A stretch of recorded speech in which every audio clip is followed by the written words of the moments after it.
Hey creeps, it's Horror Free For All. Today I want to talk about canceled, unreleased, and unmade Creepshow the TV series episodes. And if I would have liked to see them actually have happened. And spoiler alert, for all three examples we're going to be talking about in this video, I'm going to say, hell yes, I would have loved to see these happen on screen. Now, like I said, I have three examples to cover, so we might as well jump right into it. But to make a long story short, the Creepshow television series began in 2019 and has presumably ended after its fourth season, which I think aired all the way back in 2022 or maybe 2023. It's been so long that I kind of forget which year it came out in, but I'm assuming it came out in that time frame. And since then, the show has been on a hiatus. And I think as of recent, given how Greg Nicotero, who is the creator and main guy behind the Creepshow television series, has been talking about the Creepshow TV show with interviewers and what have you, I have a strong inkling the show was pretty much done. However, there's a lot of loose ends and some lost media associated with it that I think could come out of the woodwork from Nicotero to kind of appease fans. And I even have one suggestion near the end of the video that I think would be really cool. And I think that for the future of the franchise, at least in terms of film and television, this is the route they need to be going. But we'll get to that when we get to that. I guess we should go ahead and start with our first example. And this one, some of these you might have heard of in the past. I think two of these you might have heard of before, and one was brand new information to me. And I can't wait to talk about this last one here because I'm going to save it for last. But anyway, let's go ahead and start off with the first example, which goes back to season one. Now, what we're going to be talking about is a live action adaptation of Survivor Type. Now, some of you might be like, they made Survivor Type, right? Yeah, they made it in the Creepshow animated special in between season 2 and season 3. But the original intention of Survivor Type was supposed to be a live action adaptation. And it was supposed to be the first Stephen King adaptation in the Creepshow television show, not Gray Matter. So what ended up happening was, as this article here will explain a little bit better than I could,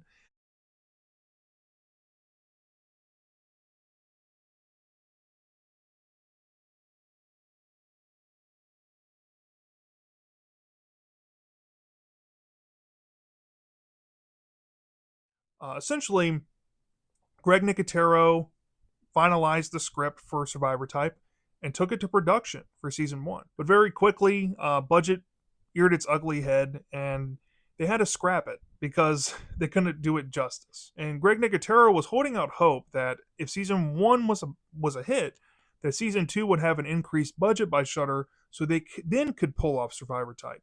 But what ended up happening was when they scrapped it and put it on ice, season two came around with a lower budget because Shudder, I guess, decided to lower the budget for Creepshow, even though it brought them a shit ton of subscribers, which was really fucked up if you ask me. But I get why Greg Nicotero made the audible that he did. But the most sad reality that not a lot of people know is that Greg Nicotero took the script to John Bernthal in hopes that if season two had a higher budget, they could finally pull the episode off.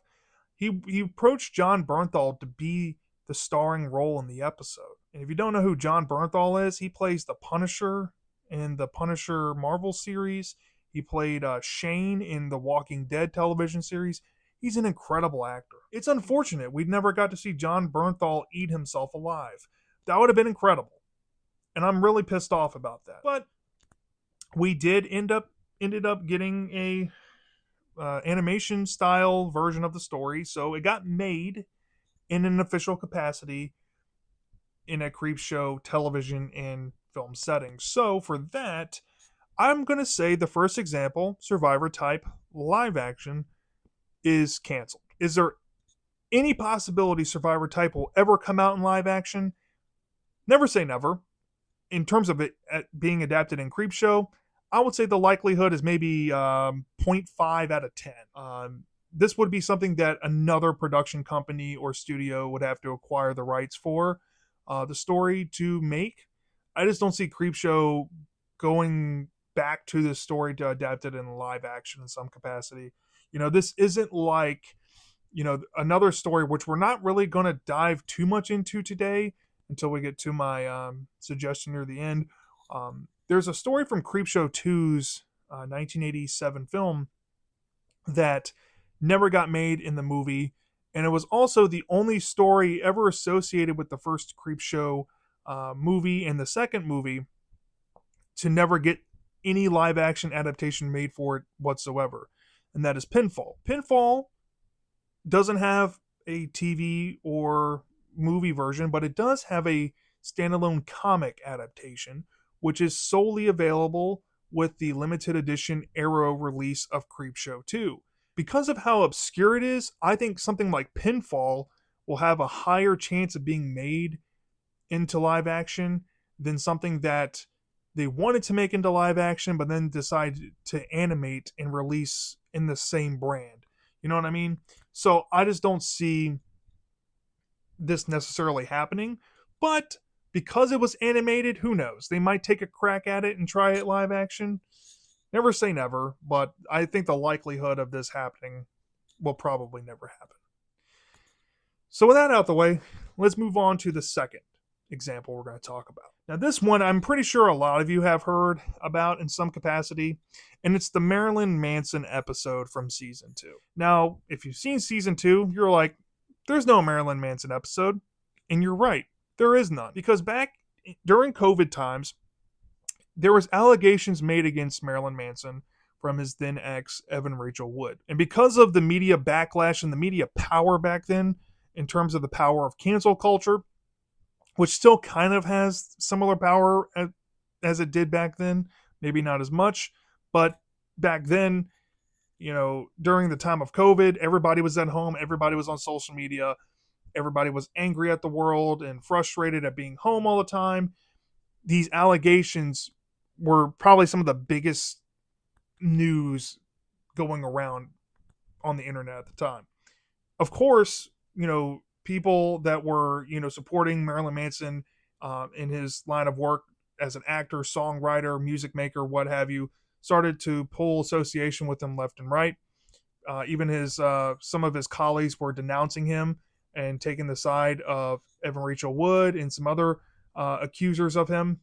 And to avoid negative PR, Greg Nicotero, who was in post-production of the episode that Marilyn Manson was in, trying to finalize it with the editing and what have you, decided to pull the episode to avoid, negative press to Creepshow and to potentially not, support an abuser, right?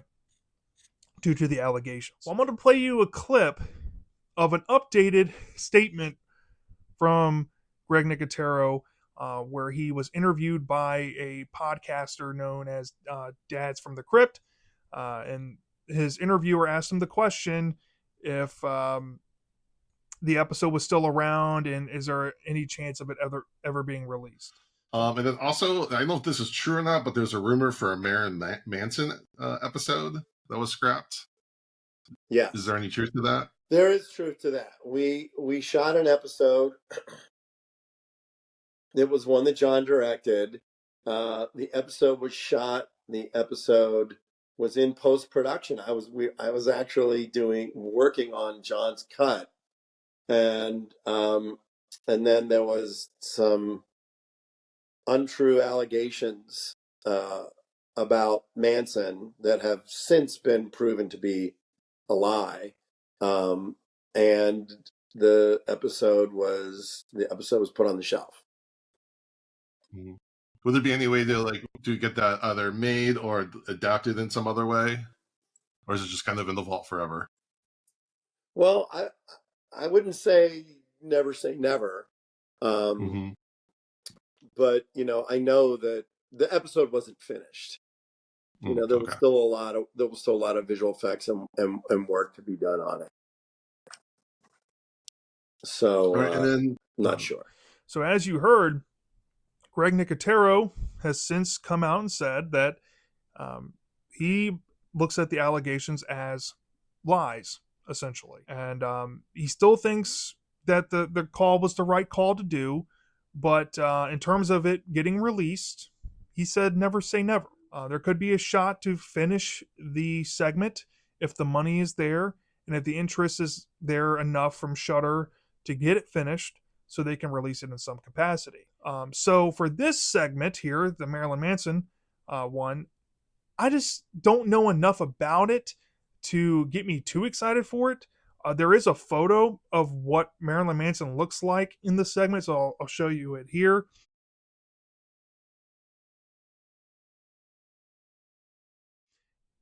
And the look of him enough in the role makes me intrigued to want to find out what this story is about. So I will say that I really, really want to check this one out.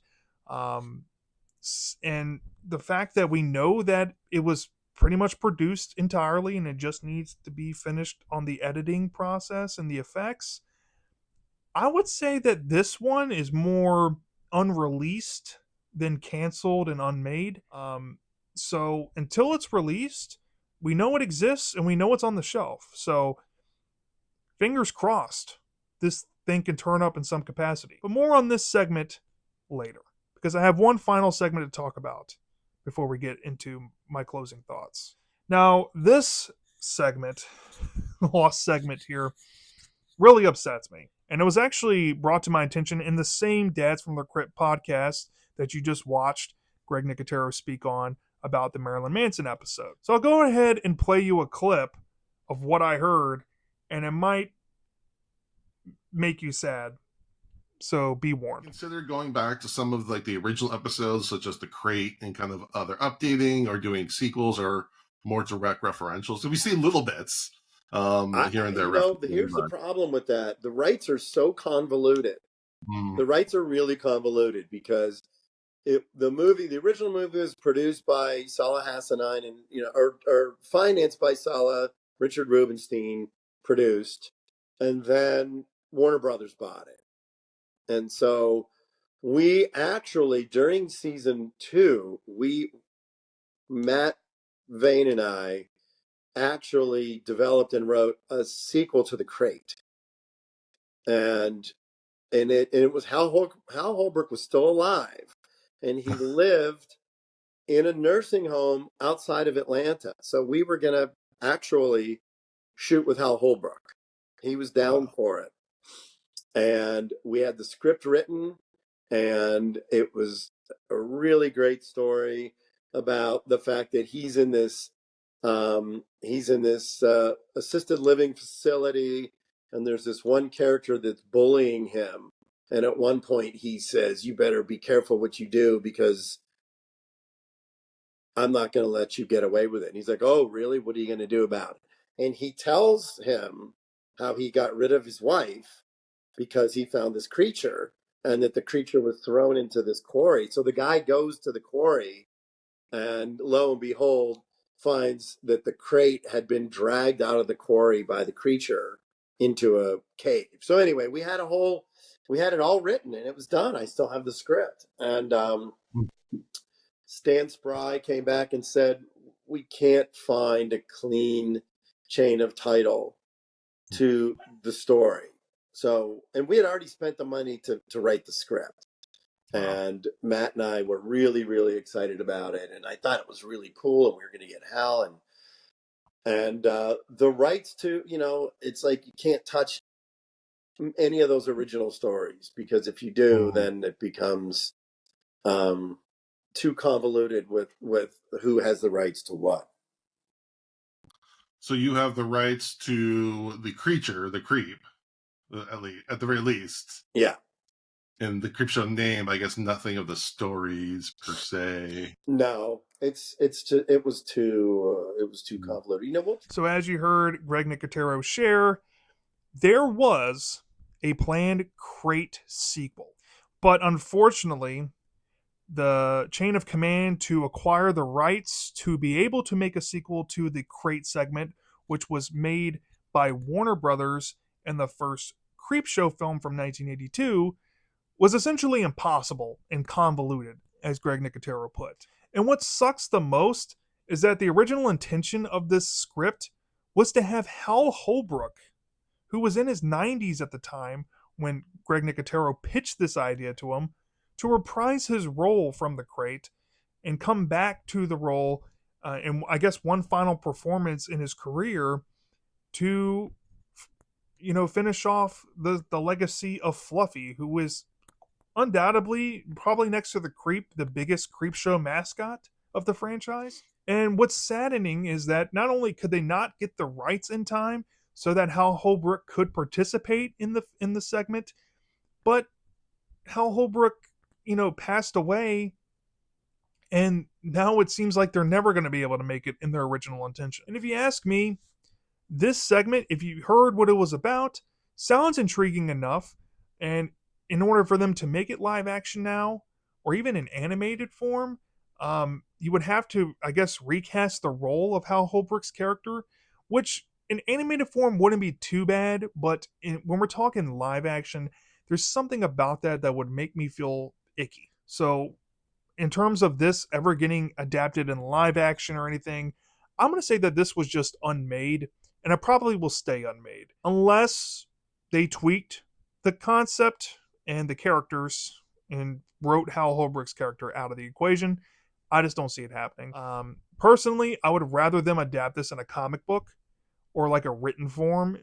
And by that, I mean, like, if they want to put Greg Nicotero's script into like a book and include it in like a complete Creepshow television series box set for fans to read, I would love that if they were able to do it. But in terms of seeing a live action adaptation of the segment as is, from what I've gathered of Greg Nicotero's idea for the story, I'm good. I want to honor Hal Holbrook's legacy, and I do not need a segment made with his character recast.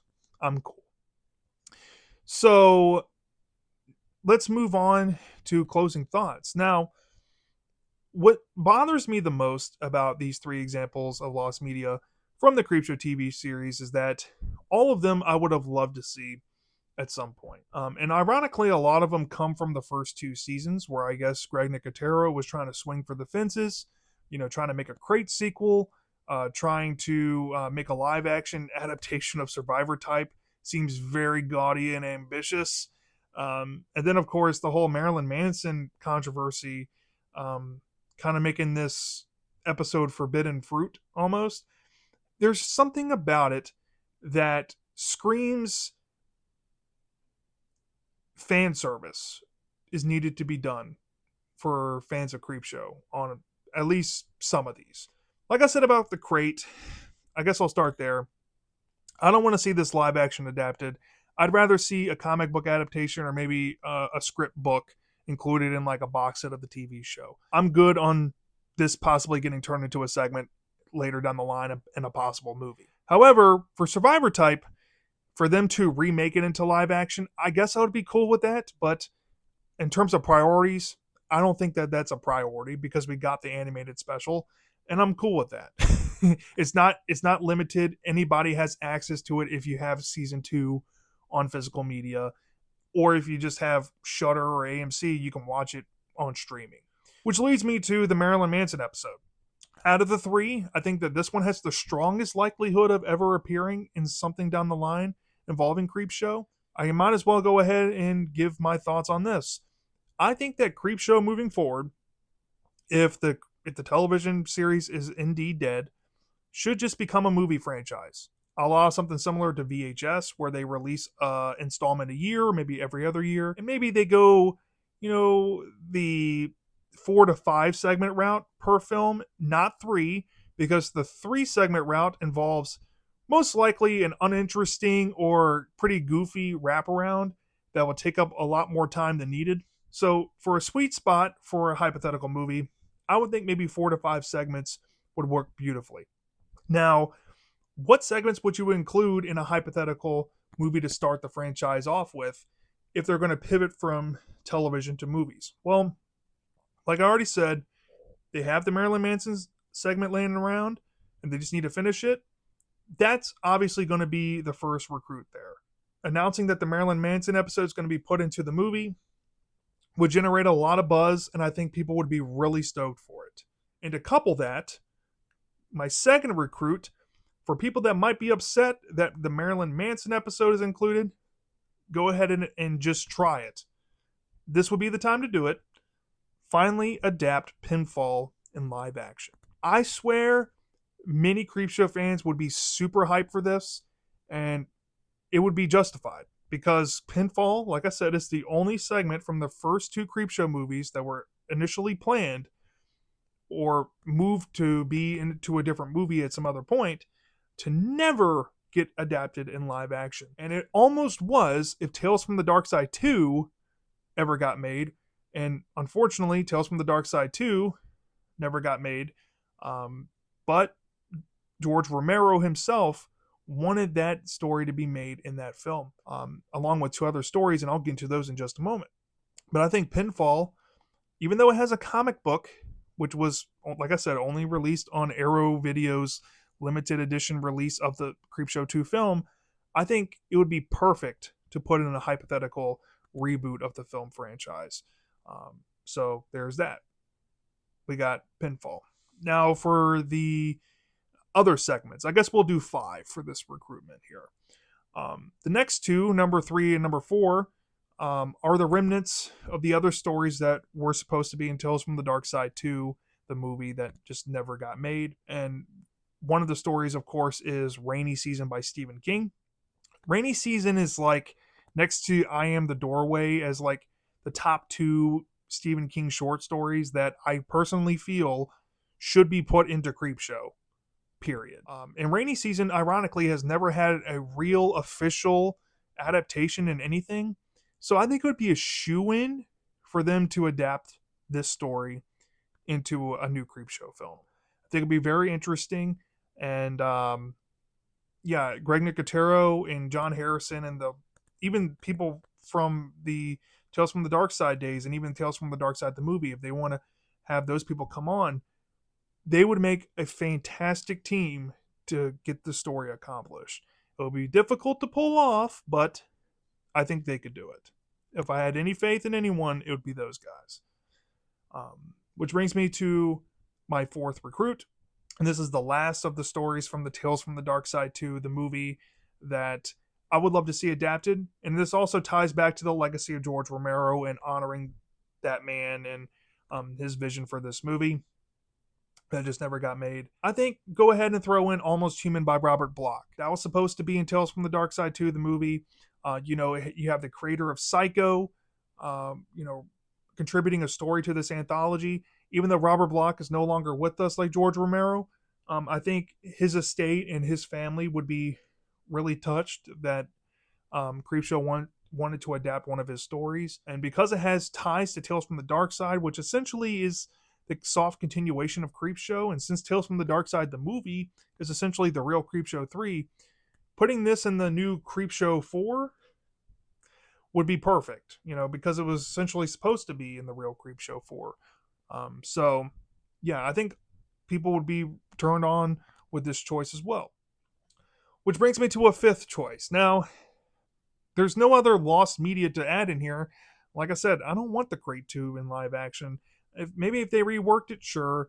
But anyways, putting aside the live action remake of Survivor Type, which I think would be cool if they wanted to try that for a 5th segment, but that's not my real choice here.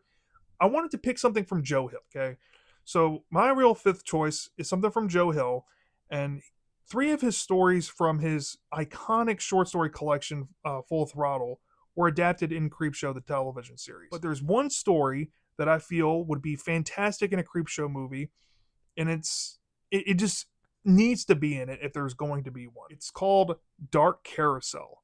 Now, this story is incredibly creative. It involves essentially a killer carousel ride with killer carousel horses. It's crazy, it's batshit, and it's fun to the core.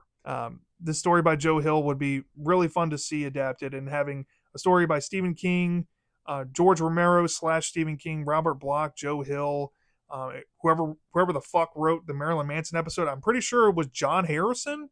At least he directed it. And John Harrison directed the Tales from the Dark Side movie. So you have all these people tied to all these segments. This would be fucking incredible. There you go. Greg Nicotero and co. If you're watching this and you're looking for a new pivot and a new idea for Creepshow, I just gave you 5 segments. You already have one basically fucking finished. All you have to do is get the budget for the other 4, and you're good to fucking go. You got a new Creepshow movie. You move the franchise down that avenue, and we just start anew. Put the TV show behind us and start focusing on films. Possibly they can end up in movie theaters if they put the right budget into it. I don't have much faith in Taurus Entertainment, who I guess is part of the production of the TV show and would, I guess, by process be associated with the film production as well. And Shudder being the financier and AMC being the financier, Greg Nicotero, at least you only have to adapt 5 stories with the budget if they give you the same budget for a TV show for this hypothetical movie. But like I said, if you have at least the Marilyn Manson segment and the Pinfall segment, the other stories will pay for themselves because those 2 are going to generate you a lot of buzz for Creepshow fans and people looking for these stories to finally get made. Now, there is going to be some controversy about people who feel a certain way about the Marilyn Manson situation, one way or the other. But I will say, I think it would be more welcomed given that there's been some time with the case and given that there's been some more information about it to where some of the stuff has been proven false. So maybe people can look back on why it was canceled in a different way so that if it gets put into the film, it's not going to be as damaging as it would have if you put it into season 2 and completely disregarded the controversy of the time. So with that being said, that's really all I have to say about these canceled, unreleased, and unmade Creepshow, the television series segments. Let me know down in the comment section what's your thoughts on these. Which one of these 3 did you want to see the most? And to be honest, if Creepshow, the television series, is over, do you want to see movies come out again? Do you want to see them try a stab at that? Should that be the direction of the Creepshow franchise? Or should it be something else? Should it die? I'm dying to discuss this with fellow Creepshow fans out there. Until next time, take care.